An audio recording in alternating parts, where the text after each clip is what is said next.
Ya Tuhan, biarlah pujian ini sungguh menjadi kerinduan, tekad, bahkan komitmen hidup kami. Ketika kelak kami bertemu kembali dengan Tuhan, Tuhan mendapati setiap kami adalah orang-orang yang telah setia kepadamu sepanjang umur kehidupan kami. Karena itu Tuhan, kami membutuhkan pertolongan-Mu lewat kebenaran firman-Mu yang boleh memampukan setiap kami untuk kami dapat menjadi orang-orang yang setia, yang mengerti yang mana kehendak Tuhan dan yang bukan, dan kami dapat melakukannya di dalam kehidupan kami secara pribadi. Waktu ini kami serahkan ke dalam tangan-Mu, hamba-Mu, bahkan setiap kami dalam keterbatasan dan keberdosaan kami. Biarlah hati kami Tuhan siapkan untuk boleh mendengar, menerima, bahkan melakukan firman-Mu dalam hidup kami. Dalam nama Kristus Yesus kami berdoa dan kami mengucap syukur. Amin. Jemaat silakan duduk. Selamat siang Bapak Ibu Saudara sekalian, Shalom. Kita bersyukur hari baru Tuhan percayakan kepada setiap kita lagi. Dan pada pagi hari ini kita boleh kembali lagi datang ke rumah Tuhan untuk mendengar kebenaran firman Tuhan. Bapak Ibu Saudara sekalian, kita baru saja melewati Paskah, ya. Mungkin di antara kita banyak yang mengikuti Paskah subuh maupun juga Paskah sore hari Minggu yang lalu. Bapak Ibu Saudara sekalian, di dalam berita Paskah ini kita sudah sama-sama mendengar bahwa Kristus telah bangkit dan setiap kita telah merayakannya. Tapi pertanyaannya bagi setiap kita Bapak Ibu Saudara sekalian, sesudah Kristus bangkit, sesudah kita merayakan Paskah, apa yang berubah dengan kehidupan setiap kita? Apakah sesudah Paskah hidup kita berbeda di hadapan Tuhan? Apakah setelah Paskah iman kita tuh semakin erat, lekat dan dekat dengan Tuhan? Ataukah sesudah Paskah Bapak Ibu Saudara sekalian, kita semakin mengerti bagaimana cinta kasih Tuhan di dalam kehidupan setiap kita sebagai manusia yang berdosa? Bapak Ibu Saudara sekalian, karena seringkali Paskah ini hanya menjadi momen perayaan tahunan di dalam kehidupan kita sebagai orang Kristen. Ketika Jumat Agung kita nangis-nangis, kita berduka Tuhan Yesus mati. 3 hari berikutnya kita datang ke gereja, kita menyanyikan pujian penuh sukacita. Kenapa? Oh, karena sudah waktunya Yesus bangkit mengalahkan maut. Tapi Bapak Ibu Saudara sekalian, ternyata sesudah merayakan Paskah, kehidupan kita nggak ada bedanya. Hidup kita balik lagi ke mode pabrik, Bapak Ibu Saudara sekalian. Mungkin waktu kita ibadah, kita bisa nangis-nangis, kita bisa memuji, memuliakan Tuhan, mengerti apa yang Tuhan kerjakan untuk saya yang berdosa. Tetapi sesudah masa momen itu lewat, ya sudah semua kembali lagi sebagaimana biasanya, sebagaimana seharusnya. Padahal Bapak Ibu Saudara sekalian, momen Paskah atau momen kebangkitan Kristus itu bukan hanya sebuah peristiwa sejarah yang setiap tahunnya gereja bahkan setiap kita rayakan. Kebangkitan Kristus itu adalah inti dari iman kita yang percaya kepada Kristus. Coba Bapak Ibu Saudara sekalian bayangkan, kalau Kristus lahir dan Kristus mati, tapi dia enggak bangkit Bapak Ibu Saudara sekalian. Bukankah sia-sia segala iman percaya kita kepada pribadi Kristus ini? Karena itu Bapak Ibu Saudara sekalian, lewat momen Paskah, lewat kebangkitan Kristus, kita sama-sama belajar bahwa sebenarnya di dalam momen Paskah ini kita bukan hanya diingatkan, kita bukan hanya merayakan bahwa Kristus sudah bangkit dari antara orang mati, tetapi di dalam momen Paskah ini juga Bapak Ibu Saudara sekalian, kita diajar dan kita diminta oleh Kristus yang bangkit itu untuk ketika kita melihat Kristus yang mati, Kristus yang bangkit itu, hidup kita boleh diubahkan oleh Dia. Jadi Tuhan gak minta kita euforia perayaannya aja Bapak Ibu Saudara sekalian. Jumat Agung bikin acara, Paskah kita ibadah, dalam momen ini kita sibuk dengan segala kegiatan Jumat Agung Paskah. Tetapi di dalam kehidupan kita tidak ada yang berubah sebelum, setelah kita menjalani momen Paskah dan Jumat Agung, dan bahkan sesudah kehidupan kita ke depannya. Karena itu Bapak Ibu Saudara sekalian, ini yang perlu kita ingat. Paskah itu bukan hanya momen sejarah, Tetapi Paskah itu adalah momen di mana Tuhan yang mati dan bangkit itu mengubahkan kehidupan kita secara pribadi.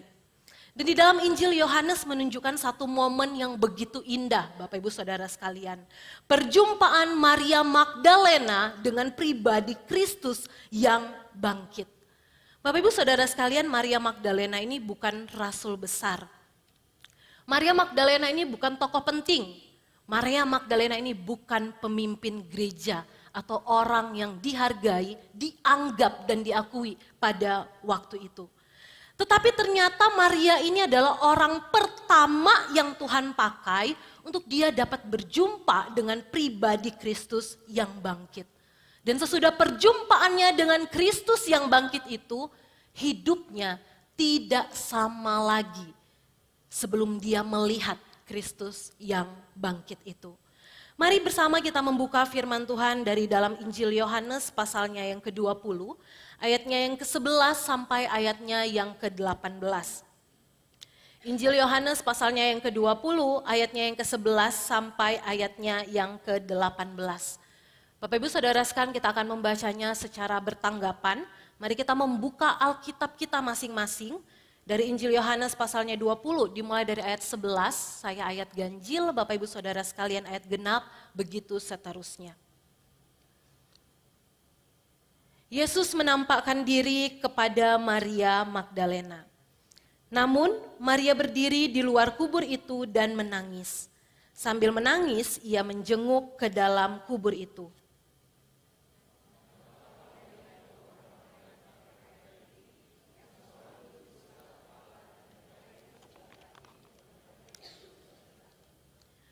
Kata malaikat-malaikat itu kepadanya, "Ibu, mengapa engkau menangis?" Jawab Maria kepada mereka, "Tuhanku telah diambil orang dan aku tidak tahu di mana ia diletakkan."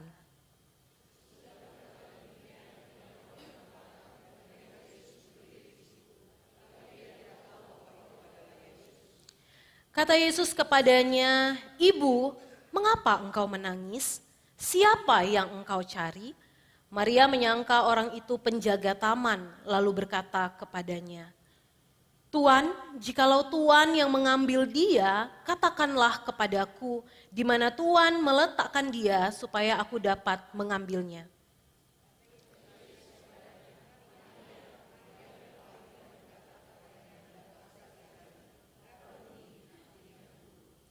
Kata Yesus kepadanya, "Janganlah engkau memegang aku terus, sebab aku belum naik kepada Bapa.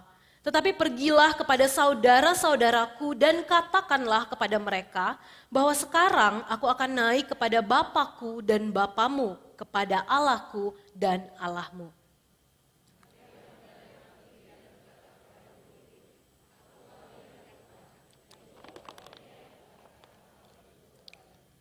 Demikianlah firman Tuhan. Bapak Ibu Saudara sekalian yang dikasihi Tuhan, di dalam momen ibadah Paskah hari Minggu yang lalu, Bapak Ibu sadar gak ini adalah perikop yang sama di dalam ibadah Paskah sore yang kita renungkan bersama Musebili. Di dalam ibadah Paskah sore kemarin kita sama-sama belajar dan sudah melihat bagaimana Maria ini adalah seorang pribadi yang terus mencari tubuh Yesus dan akhirnya ia melihat Yesus yang telah bangkit itu. Itu dalam khotbah ibadah Paskah sore. Dan pada pagi hari ini Bapak Ibu Saudara sekalian di dalam perikop yang sama kita akan melihat kelanjutan dari kehidupan Maria. Di dalam perikop yang sama kita akan sama-sama melihat bagaimana ternyata setelah Maria melihat Kristus yang bangkit itu, di dalam kehidupannya terjadi sebuah perubahan yang nyata, Bapak Ibu Saudara sekalian. Jadi ada step by step di dalam kehidupan Maria. Yang pertama Bapak Ibu Saudara sekalian, mari kita sama-sama memperhatikan, Maria ini ketika datang ke kubur Yesus, dia itu tidak datang dengan hati yang penuh sukacita. Dia nggak lagi happy-happynya Bapak Ibu Saudara sekalian. Tetapi dia datang dengan kehancuran hati yang tak bisa dikatakan dengan kata-kata manusia yang mengerti perasaannya pada waktu itu. Injil Yohanes menyoroti Maria Magdalena sebagai pribadi yang cukup istimewa. Kalau kita membaca di beberapa Injil lain, nama Maria Magdalena tidak akan terlalu disorot sebagai saksi pertama dari kebangkitan Kristus. Tapi akan ada kata-kata jamak, yaitu wanita-wanita yang ada di sana. Tetapi di dalam Injil Yohanes secara khusus menyoroti pribadi Maria. Bapak Ibu Saudara sekalian, perhatikan ketika Maria datang pertama kali ke kubur Yesus, itu momennya pagi-pagi benar hari pertama minggu itu. Bapak Ibu Saudara sekalian, hari pertama minggu itu di dalam bagian ini yang dimaksud adalah hari pertama sesudah Sabat. Hari pertama sesudah Sabat. Memasuki masa Sabat, orang tidak bisa melakukan berbagai pekerjaan termasuk datang ke kubur. Jadi bayangin ketika Tuhan Yesus mati, dia harus menunggu sampai Sabat itu habis. Baru dia bisa datang pagi-pagi benar ke kubur Yesus untuk ngapain? Untuk mengungkapkan rasa cinta kasihnya yang begitu erat kepada pribadi Yesus yang mati di dalam kubur itu. Bapak Ibu Saudara sekalian, Maria menunggu, mungkin gak sabar banget. Bayangin ya Bapak Ibu Saudara sekalian, kalau kita di dalam masa duka, kehilangan orang yang begitu kita kasihi, wah itu momen yang kita gak bisa katakan dengan kata-kata. 2 tahun yang lalu tanggal 13 Juni 2024, setelah 24 tahun terakhir setelah Oma dipanggil Tuhan, Bapak Ibu Saudara sekalian, di tanggal itu Tuhan memanggil pulang Opa yang ada di rumah secara tiba-tiba menurut kami. Jadi pagi masih aktivitas biasa, siangnya sudah dipanggil pulang sama Tuhan. Bapak Ibu Saudara sekalian, sesudah momen ibadah kedukaan sampai pemakaman, saya mengerti dengan jelas bagaimana perasaan yang dirasakan oleh Maria yang menunggu untuk pergi ke kubur Yesus pada waktu itu. Jadi waktu sesudah masa ibadah duka, selesai itu kita pulang ke rumah, rasanya keluarga yang tinggal serumah dengan Opa itu setiap waktu pengen balik ke kubur untuk ke kubur Opa yang baru meninggal itu. Habis hari lewat, hari penguburan itu Bapak Ibu Saudara sekalian, waktu pagi hari kalau biasanya nyapu, bersih-bersih rumah ya, waktu buka pintu, jendela, kami nggak ngelakuin itu. Tetapi yang kami lakukan pertama kali adalah kumpul keluarga langsung pergi ke kubur lagi. Sorenya sesudah pulang kerja, hal yang sama kami lakukan juga. Jadi sehari 2 kali visit ke kuburan Opa. Bapak Ibu Saudara sekalian, di momen itulah saya mengerti bahwa ketika kita mengalami kedukaan, kehilangan orang yang begitu kita kasihi, begitu dekat dengan kita, begitu kita sayang dan sampai kata-kata itu gak bisa kita ungkapkan rasa sayang kita kepada orang ini dan dia dipanggil pulang oleh Tuhan, yaitu meninggal Bapak Ibu Saudara sekalian, rasa kehilangan itu begitu besar. Sampai buka hari maupun tutup hari pengennya ke kubur. Gak ngapa-ngapain Bapak Ibu Saudara sekalian, kita cuma ziarah aja ke kubur. Pagi, sore dan itu berlangsung selama beberapa hari. Jadi coba bayangkan perasaan Maria yang begitu kehilangan pribadi Yesus. Yang begitu dekat dengan dia. Kenapa sih Maria begitu dekat dengan pribadi Yesus? Bapak Ibu Saudara sekalian, Yesus ini adalah orang pribadi pertama yang mengubahkan kehidupan Maria. Di dalam Lukas pasal 8 ayatnya yang kedua, di sana dikatakan bahwa Yesus pernah mengusir 7 roh jahat dari Maria. Berarti sebelum Maria bertemu dengan pribadi Yesus, Bapak Ibu Saudara sekalian, hidup Maria mengalami yang namanya kehancuran. Kehancuran part yang pertama. Tapi sesudah dia disembuhkan, sesudah dia dipulihkan oleh Yesus, hidupnya berubah dan sekarang pribadi Yesus yang memulihkan dia menjadi segala-galanya bagi Maria. Tetapi pribadi yang menjadi segala-galanya bagi Maria ini sekarang mati. Maria melihat sendiri bagaimana Yesus menderita, bagaimana Yesus mati, disalib dan juga akhirnya dikuburkan. Sehingga Bapak Ibu Saudara sekalian, harapan Maria kepada pribadi Yesus hancur. Hati Maria dipenuhi kesedihan, bahkan Bapak Ibu Saudara sekalian, di dalam waktu yang berdekatan, Maria mengalami 2 kali kehilangan pribadi Yesus. Yang pertama ketika Yesus mati, dan yang kedua ketika perikop ini kita baca. Dia datang ke kubur Yesus, cari tubuh Yesus, mayat Yesus, tapi ternyata di situ dia tidak menemukan apa-apa. Yang dia lihat adalah kekosongan. tubuh Yesus dicuri. Ketika Yesus mati, ketika tubuh Yesus dicuri, 2 kali momen Maria mengalami kehilangan. 2 kali dia mengalami yang namanya kehancuran. 2 kali dia mengalami momen di mana hidupnya, wow, tidak bisa terkatakan lagi dengan kata-kata. Makanya ketika dia ketemu dengan malaikat Tuhan, Bapak Ibu Saudara sekalian, dikatakan ada 2 malaikat di sana. Normalnya manusia ketemu malaikat takut atau berani? Kalau Bapak Ibu Saudara sekalian ketemu malaikat Tuhan, Bapak Ibu Saudara sekalian berani atau takut? Manusiawi kita takut, tapi puji Tuhan kalau ada yang berani ya. Tapi Bapak Ibu Saudara sekalian secara normal harusnya kita itu takut ketika ketemu dengan malaikat Tuhan. Tetapi karena hati Maria yang begitu hancur ini, Bapak Ibu Saudara sekalian, dia tenggelam di dalam kedukaannya. Coba lihat ketika dia ketemu 2 malaikat loh, bukan cuma 1. Maria merasa biasa aja. Kehancurannya mengalahkan rasa takut normalnya sebagai manusia biasa.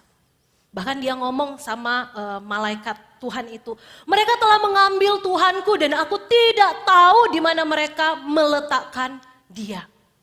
Bapak Ibu Saudara sekalian, bagi kita yang mendengar khotbah Paskah kemarin, di sana Musebili sudah mengatakan bahwa Maria ini adalah orang yang sering ikut Yesus. Tapi mungkin saking dia setianya sama Tuhan Yesus, saking dia fokusnya sama pribadi Yesus aja, dari sekian banyak ajaran Tuhan Yesus termasuk ngomongin soal kebangkitan, mungkin Maria ngelewatin part itu. Jadi waktu dia mengalami momen kehancuran hati ini, dia nggak sampai sana pemikirannya bahwa Kristus bangkit. Yang dia pikirkan adalah tubuh Yesus dicuri. Dia overthinking dengan segala yang dia pikirkan kala itu. Mungkin tubuh Yesus diapain, mungkin tubuh Yesus diletak kemana, dan lain sebagainya. Bapak Ibu Saudara sekalian, bukankah seringkali sebagai anak-anak Tuhan kita juga menjadi seperti Maria? Kalau ditanya percaya Tuhan enggak? Kompak kita jawab percaya Tuhan. Kalau ditanya sayang sama Tuhan enggak? Kompak kita akan ngomong aku mengasihi Tuhan dengan segenap hatiku. Tapi ketika kita menjalani kehidupan kita, ketika kita mengalami masalah, ketika kita mengalami keterpurukan di dalam pergumulan kita, ketika kita mengalami kehilangan, sama seperti yang dirasakan oleh Maria, Bapak Ibu Saudara sekalian, apa yang kita pikirkan? Seringkali overthinking hal-hal yang gak ada Kristus di sana, itu yang kita pikirkan, bukan? Kita gak mikirin pribadi Yesus yang pernah hadir, pernah ada, dan selalu ada di dalam kehidupan setiap kita. Dan inilah yang terjadi kepada Maria. Tetapi kabar baiknya Bapak Ibu Saudara sekalian, Maria yang hatinya sedang hancur, tak terkatakan lagi kehancurannya pada waktu itu, punya berita bahagia. Bahwa Yesus yang datang di tengah-tengah dunia yang berdosa ini mau menderita dan mati untuk Maria, adalah Yesus yang sama yang datang ke tengah-tengah dunia ini untuk setiap kita juga yang mengalami kehancuran seperti yang dirasakan oleh Maria. Kabar baik Yesus datang bagi manusia yang berdosa bukan hanya untuk orang yang hidup di zaman Yesus, tetapi juga untuk setiap kita yang hidup di zaman ini. Anugerah Tuhan, kehadiran Tuhan melampaui segala kehancuran bahkan pergumulan hidup yang kita alami. Bapak Ibu Saudara sekalian, ini yang seringkali kita lupa. Ketika kita mengalami pergumulan hidup, seringkali kita terfokus diri kita dan pergumulan kita. Udah sampai di situ aja. Kita terfokus di dalam keterpurukan dan kesendirian, bahkan kesedihan kita. Tapi berita anugerah inilah Bapak Ibu Saudara sekalian yang akhirnya mengubahkan kehidupan Maria. Maria datang ke kubur Yesus dengan hati yang hancur, tenggelam di dalam keterpurukannya, tetapi di dalam sekejap berubah. Orang yang terpuruk karena kehancuran berubah menjadi orang yang penuh dengan pengharapan. Ketika selesai dia berdialog dengan malaikat Tuhan, Bapak Ibu Saudara sekalian, Tuhan Yesus menyapa Maria. Tuhan Yesus menghampiri Maria. Tuhan Yesus menyadarkan Maria, ini loh aku yang kamu cari-cari tadi. Aku ada di sini. Aku berdiri di dekatmu, tetapi plot twistnya Bapak Ibu Saudara sekalian, Maria nggak kenal Yesus yang sedang dia cari-cari ini. Yang sedang dia pertanyakan, di mana tubuh Tuhanku? Enggak. Maria justru mengira bahwa Yesus adalah penjaga taman. Maria yang datang dengan kehancuran hati karena melihat Yesus yang dia cari udah nggak ada. Tapi waktu Yesus datang menyapa dia nggak bisa lihat pribadi Yesus itu. Dia nggak bisa lihat pribadi Yesus itu karena dia hancur. Sampai Bapak Ibu Saudara sekalian, Yesus menyapa Maria secara personal. Yesus menyapa Maria secara personal. Dia memanggil Maria, Maria, dan disitulah Maria terbuka matanya. Dia nggak lagi melihat kesedihannya, dia nggak lagi tenggelam di dalam kehancurannya, dia nggak lagi mengikat dirinya dengan perasaan duka yang dia rasakan, tapi disitulah dia sadar, ini pribadi yang aku cari. Bapak Ibu Saudara sekalian, pribadi Yesus adalah pribadi yang mampu menembus kehancuran, keterpurukan kehidupan setiap kita. Levelnya bisa beda-beda Bapak Ibu Saudara sekalian. Tetapi dengan apa yang kita lihat di dalam kehidupan Maria, itu juga sebenarnya terjadi di dalam kehidupan kita sebagai anak-anak Tuhan. Mungkin seringkali kita nanya sama Tuhan waktu kita lagi bergumul, kita lagi sulit, Tuhan di mana? Tuhan tuh ngapain? Tuhan tuh kenapa sih nggak jawab segala doa, permohonan, permintaan, berbagai wishlist kita yang kita kasih buat Tuhan. Atau mungkin ketika kita mengalami masa duka, kita nggak bisa melihat Tuhan itu tetap setia ada dengan kita waktu kita lagi senyum, ataupun waktu kita lagi menangis sejadi-jadinya. Kita nggak bisa lihat Tuhan hadir, Tuhan bekerja, dan Tuhan mendampingi kita. Karena itu Bapak Ibu Saudara sekalian, kita perlu untuk melihat. Sebelum Yesus memanggil Maria secara personal, dia tenggelam di dalam kehancurannya. Tapi ketika Yesus memanggil dia secara personal, dia berubah. Matanya, cara pikirnya, hatinya, bahkan hidupnya. Dari dia yang bertanya sama Tuhan Yesus, tapi sekarang dia bisa ngomong, Rabuni, yaitu guruku. Bapak Ibu Saudara sekalian yang dikasihi Tuhan, perjumpaan Tuhan Yesus dengan Maria secara personal, itu menjelaskan bagaimana ketika Yesus datang menjumpai kita manusia yang berdosa, Tuhan Yesus itu enggak banyak penjelasan satu dan lain hal. Ketika Yesus menjumpai Maria, Tuhan Yesus enggak jelasin dulu doktrin kebangkitan yang Maria lupa selama masa hidup Tuhan Yesus jelaskan, ceritain kepada para murid. Atau mungkin ketika Tuhan Yesus datang samperin Maria, Tuhan Yesus enggak perkenalkan diri lagi. Halo, ini Yesus yang tadi kamu cari, yang mati dan lain sebagainya. Enggak Bapak Ibu Saudara sekalian. Yesus enggak banyak ngomong ketika dia menjumpai Maria secara personal. Dia hanya memanggil nama Maria dan itulah momen di mana hidup Maria berubah 180 derajat. Dari kehancuran menuju pengharapan. Bapak Ibu Saudara sekalian, ketika kita berjumpa dengan Tuhan, seringkali yang diharapkan oleh manusia adalah terjadi di dalam momen-momen yang spektakuler, bukan? Mungkin ketika kita sakit, kita berdoa Tuhan sembuhkan. Ketika kita lagi bergumul, Tuhan buka jalan, Tuhan bantu, berikan jalan keluar, Tuhan pulihkan keadaan kita. Atau mungkin ketika satu dan lain hal terjadi dalam hidup kita, kita keluhkan sama Tuhan, Tuhan jawab dengan luar biasa. Wow, itulah momen di mana saya ketemu sama Tuhan. Tapi lewat momen perjumpaan Maria dengan Tuhan Yesus, Bapak Ibu Saudara sekalian, Maria nggak butuh momen yang wow, luar biasa, menggelegar, spektakuler, enggak. Cuman butuh momen di mana Yesus panggil nama Maria secara personal. Bapak Ibu Saudara sekalian, perjumpaan Tuhan Yesus dengan Maria ini adalah perjumpaan yang sama yang sebenarnya telah Yesus kerjakan di dalam kehidupan setiap kita. Yesus yang sama yang ketemu Maria adalah Yesus yang sama yang menjumpai dan mengenal kita secara pribadi.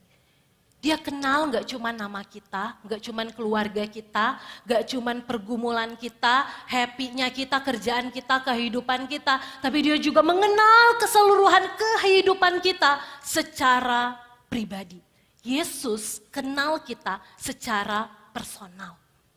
Karena itu Bapak Ibu Saudara sekalian dalam Yohanes 10 ayatnya yang ketiga dikatakan bahwa Yesus sang gembala yang baik itu, gembala yang agung itu memanggil domba-dombanya masing-masing menurut namanya. Nah inilah Bapak Ibu Saudara sekalian kabar baik bagi setiap kita. Yesus kenal Maria, Yesus yang sama yang mengenal setiap kita. Ketika Maria berjumpa dengan pribadi Yesus yang bangkit, dia mengalami sebuah perubahan hidup. Ketika kita mengalami perjumpaan pribadi dengan Yesus yang bangkit itu, kita pun sama Bapak Ibu Saudara sekalian. Seharusnya mengalami yang namanya perubahan hidup. Kenapa? Bukan berarti masalah kita langsung selesai waktu ketemu Tuhan Yesus, waktu Yesus menjumpai kita secara personal. Enggak.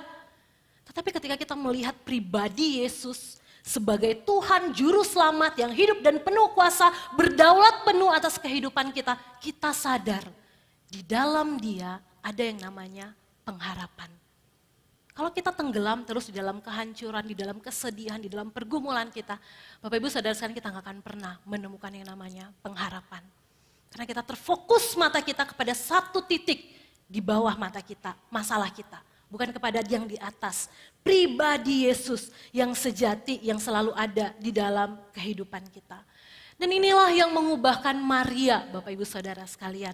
Dari kehancuran menuju pengharapan, sesudah dia melihat pengharapan di dalam pribadi Yesus, dia berubah menjadi seorang yang mencari, menjadi seorang saksi. Dia mencari awalnya Bapak Ibu Saudara sekalian. Tapi dia mengalami perjumpaan personal dengan pribadi Yesus. Dia seorang pencari, berubah menjadi seorang saksi yang mengabarkan Yesus yang mati yang aku cari-cari tadi. Sekarang ini adalah Yesus yang bangkit yang sudah aku temui dengan mata kepalaku sendiri. Bapak Ibu Saudara sekalian, di zaman Tuhan Yesus, kehidupan orang Yahudi itu hanya berpusat pada satu gender. Ini rahasia umum yang mungkin sebagian kita sudah banyak tahu. Segala sesuatu yang penting, terpenting atau agak penting pun sedikit semuanya itu terfokus kepada laki-laki.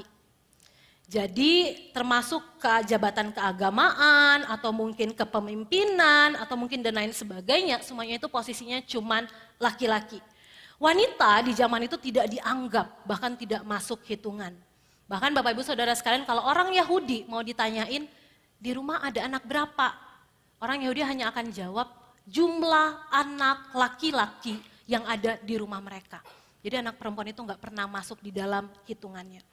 Tetapi Bapak Ibu Saudara sekalian, yang menarik adalah di dunia yang hukumnya demikian, justru di saat itulah Tuhan memakai Maria untuk boleh menjadi seorang saksi pertama yang menentang segala hukum budaya pada waktu itu. Wanita yang tidak dianggap, wanita yang tidak boleh menjadi saksi, wanita yang tidak diperhitungkan, kalaupun dia menyaksikan suatu kejadian, Bapak Ibu Saudara sekalian, kesaksiannya itu nggak akan dianggap. Kenapa? Karena dia seorang perempuan. Jadi hanya akan dianggap kalau kesaksian itu datangnya dari seorang laki-laki. Tapi menariknya, orang inilah justru yang Tuhan pakai untuk menyaksikan karya agungnya, yaitu kebangkitannya dari antara orang mati. Bapak Ibu Saudara sekalian, kalau kita membaca di dalam Yohanes 20 ayatnya yang kedua, Yohanes 20 ayatnya yang kedua saya bacakan bagi setiap kita, ini tidak kita baca tadi. Yohanes 20 ayatnya yang kedua di sana dikatakan, Maria, ia berlari-lari mendapatkan Simon Petrus dan murid yang lain yang dikasihi Tuhan dan berkata kepada mereka, Tuhan telah diambil orang dari kuburnya dan kami tidak tahu di mana ia diletakkan. Bapak Ibu Saudara sekalian, waktu pagi-pagi benar Maria datang kubur Yesus, dia saksi pertama yang lihat Yesus nggak ada tubuhnya. Jadi dia saksi pertama yang keluar dari kubur Yesus, kabarin bahwa tubuh Yesus, mayat Yesus enggak ada. Tapi setelah dia mengalami perjumpaan dengan Yesus, perhatikan perubahan polanya. Maria yang pertama kali datang mengabarkan mayat Yesus yang hilang, Maria yang datang dengan kerapuhan, kehancuran, kedukaan yang teramat sangat, sekarang dia berlari, Bapak Ibu Saudara sekalian, sesudah ketemu pribadi Yesus yang tadi. Dia sekarang berlari mengabarkan bahwa Yesus yang mati itu ternyata sudah bangkit. Dia mencari, tapi ketika bertemu pribadi Yesus yang sesungguhnya, dia berubah dari yang mencari menjadi seorang saksi. Ini momen perjumpaan yang begitu indah, Bapak Ibu Saudara sekalian. Tidak semua kalau kita ketemu sama orang, kita deep talk sama orang berjam-jam, Bapak Ibu Saudara sekalian, itu bisa mengubah cara kita berpikir, apalagi kepenuhan hidup kita seutuhnya, iya bukan? Tetapi Maria hanya di dalam pertemuan yang begitu singkat, Yesus cuma panggil nama dia aja, dia mampu berubah. Keseluruhan hidupnya, kesedihannya, duka citanya, kehancurannya, kehilangannya 100% berubah. Kenapa? Dia ketemu pribadi Yesus yang telah bangkit dan dia menjadi saksi pertama yang Tuhan percayakan untuk boleh mengabarkan pribadi Yesus kepada orang banyak. Jadi perubahannya terlihat Bapak Ibu Saudara sekalian. Dia ngomong pertama mereka telah mengambil Tuhan dan sekarang Maria ngomong, aku telah melihat Tuhan. Inilah yang dikhotbahkan di Paskah sore minggu kemarin. Maria telah melihat Tuhan. Dan hari ini Bapak Ibu Saudara sekalian kita sama-sama melihat. Maria yang hancur, Maria yang telah lihat Tuhan itu hidupnya berubah 180 derajat menjadi seorang saksi yang mengabarkan bahwa Tuhan yang mati itu adalah Tuhan yang sama yang telah bangkit dari antara orang mati. Bapak Ibu Saudara sekalian, perjumpaan Yesus dengan perjumpaan kita dengan Tuhan bukankah seharusnya sama? Mungkin ketika kita datang ke rumah Tuhan saat ini, kita datang dengan hati yang penuh kesedihan. Mungkin kita datang dengan pergumulan yang berat, masalah keluarga, masalah pekerjaan, masalah ekonomi, masa depan, atau mungkin berbagai pergumulan yang sedang kita alami saat ini. Maria datang ke kubur Yesus dengan hal yang sama, Bapak Ibu Saudara sekalian. Tapi ketika dia bertemu pribadi Yesus, dia pulang dengan hati yang penuh sukacita, dan bukan lagi sebagai orang yang kehilangan harapan. Bapak Ibu Saudara sekalian, ketika kita datang sama Tuhan, Tuhan tidak menolak kita ketika kita datang dengan hati yang hancur. Tuhan menerima kita sepenuhnya dengan apapun yang kita alami, dengan apapun yang kita rasakan saat ini. Tapi di dalam penerimaan yang Tuhan berikan kepada setiap kita, Tuhan mau Bapak Ibu Saudara sekalian, kita nggak boleh lupa siapa diri kita sebagai orang-orang yang telah dimenangkan Kristus dengan kematian dan kebangkitannya. Kita nggak boleh lupa Bapak Ibu Saudara sekalian, ketika kita menjalani kehidupan kita sebagai anak-anak Tuhan, ketika kita dengan sungguh telah berjumpa dengan Yesus yang hidup itu, seharusnya Bapak Ibu Saudara sekalian, hidup kita penuh dengan yang namanya sukacita, keberanian, pengharapan, terlebih damai sejahtera. Bukan berarti kita nggak boleh nangis, bukan berarti kita nggak boleh berduka. Tetapi di dalam Kristus yang bangkit itu, kita punya ini semua Bapak Ibu Saudara sekalian. Kita punya semua ini. Kita dipenuhi dengan kuasa dan karya kebangkitan Kristus. Bapak Ibu Saudara sekalian, John Newton adalah seorang tokoh yang dimana sebelum dia kenal Tuhan, dia adalah seorang pedagang manusia. Dia adalah seorang yang menjadi pedagang budak-budak pada zaman itu. Ia hidup jauh dari Tuhan, ia hidup di dalam dosa, ia hidup tanpa arah yang benar. Sampai memperdagangkan sesamanya manusia, dia nggak melihat itu bahwa itu adalah sebuah dosa yang besar di hadapan Tuhan. Sampai ada di satu momen Bapak Ibu Saudara sekalian ketika dia sedang berlayar, kapalnya dihantam oleh ombak besar dan disitulah dia mengalami ketakutan yang teramat sangat. Dan disitulah dia teringat untuk meminta pertolongan Tuhan. Bapak Ibu Saudara sekalian, seorang penjual manusia, berdagang manusia gitu ya, mengalami kesulitan hidup dan akhirnya minta tolong Tuhan, dan di titik itulah ketika dia meminta Tuhan menolong dia, ternyata disitulah Tuhan menjumpai John Newton secara pribadi. Dia bertemu secara personal dengan John Newton. Sesudah pertemuan personal ini Bapak Ibu Saudara sekalian, hidupnya berubah.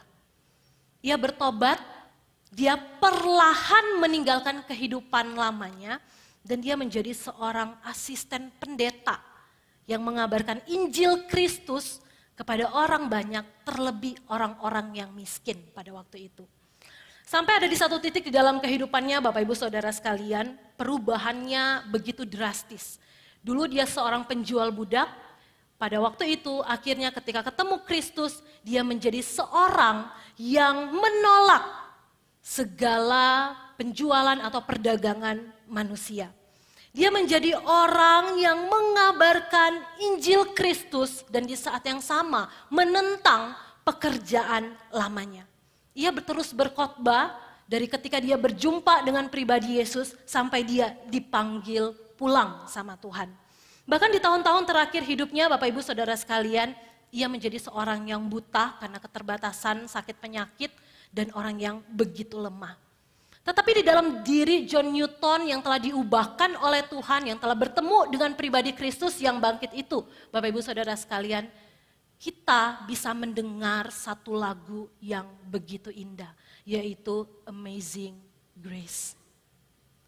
Bapak Ibu Saudara sekalian, di dalam liriknya John Newton berkata, "Aku yang dahulu hilang, sekarang ditemukan. Aku yang dahulu buta akan Kristus itu, sekarang aku tahu dan bisa melihat siapa Kristus itu." Dan sampai Bapak Ibu Saudara sekalian, John Newton bisa berkata bahwa bukan karena kekuatannya, tetapi oleh anugerah Tuhan, aku tidak lagi menjadi sebagaimana aku yang dulu.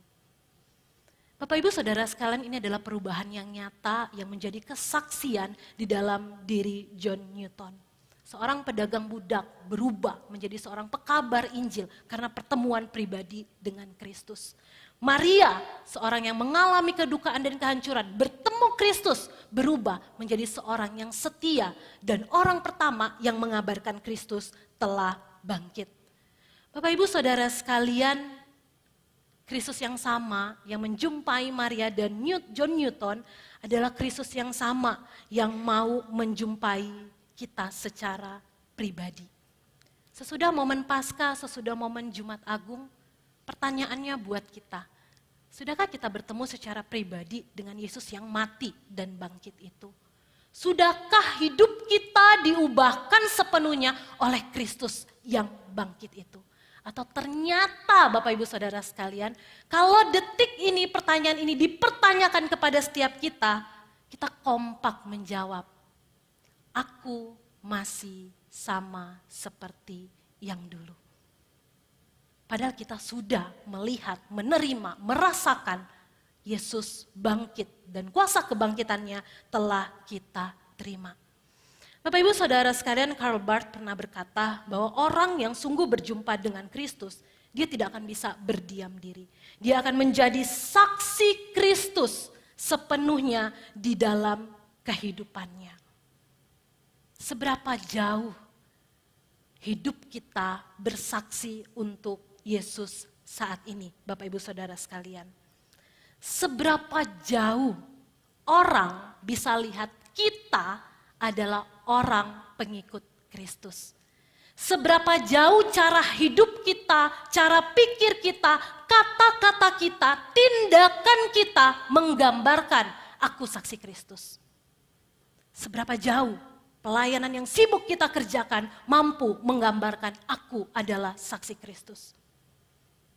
Seberapa jauh kehidupan saya dan Bapak Ibu Saudara sekalian yang adalah anak Tuhan, yang telah menerima karya kebangkitan Kristus, mampu menyatakan diri setiap kita adalah saksi Kristus.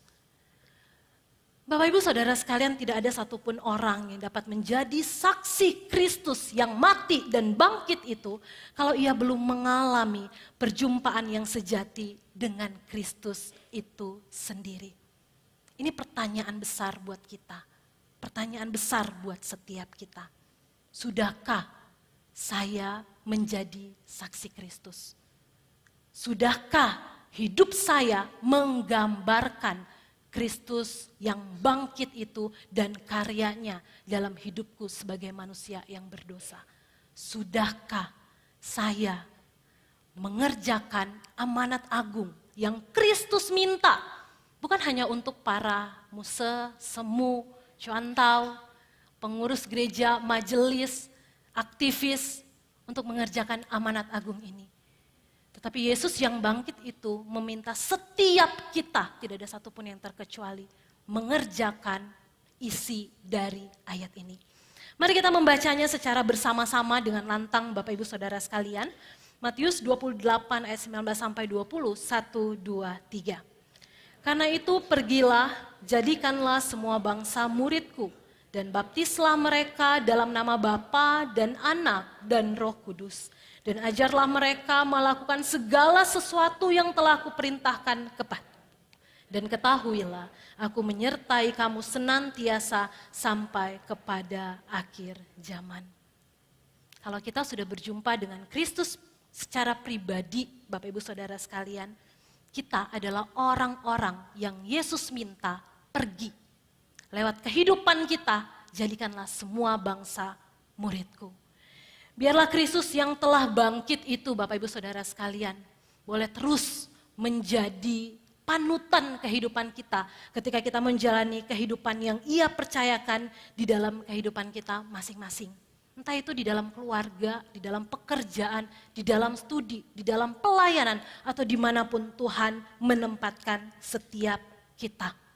Maria yang datang dengan kehancuran mampu diubahkan Kristus untuk menjadi saksinya.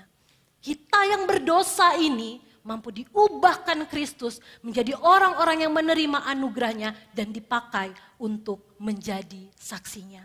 Tuhan yang akan menolong dan memberkati setiap kita, mari kita berdoa. Bapa di surga, terima kasih kalau kami adalah orang-orang yang boleh menerima anugerah-Mu. Kami adalah orang-orang yang tidak layak. Karena kami adalah orang-orang berdosa yang mencintai dan menikmati dosa kami. Dan kami adalah orang-orang yang sama yang menyalibkan Engkau di atas kayu salib. Tetapi di dalam anugerah-Mu ya Tuhan, Engkau yang mati, Engkau yang penuh kuasa dan telah bangkit pada hari yang ketiga, Engkau mau menjumpai kami secara personal. Engkau mau mengubahkan kehidupan kami. Untuk kami tidak lagi hidup di bawah kutuk dosa itu, tetapi kami boleh hidup di dalam pengharapan yang sejati di dalam Engkau. Dan di saat yang sama ketika kami menerima anugerah-Mu, kami juga menerima tugas yang agung dari-Mu. Tuhan meminta setiap kami untuk boleh menjadi saksi-Mu dimanapun kami pergi dan berada. Ampuni kami jikalau sampai detik ini kami belum mampu menjadi saksi Kristus. Biarlah Allah Roh Kudus yang menolong dan memampukan setiap kami dalam keterbatasan, kelemahan, dan keberdosaan kami. Kami adalah orang-orang yang telah menerima anugerah itu dan kami adalah orang-orang yang diminta untuk menyebarkan, mengabarkan anugerah itu, keselamatan itu dari Kristus Yesus kepada dunia ini. Dalam nama Kristus Yesus Juru Selamat kami yang hidup, kami berdoa dan mengucap syukur. Amin.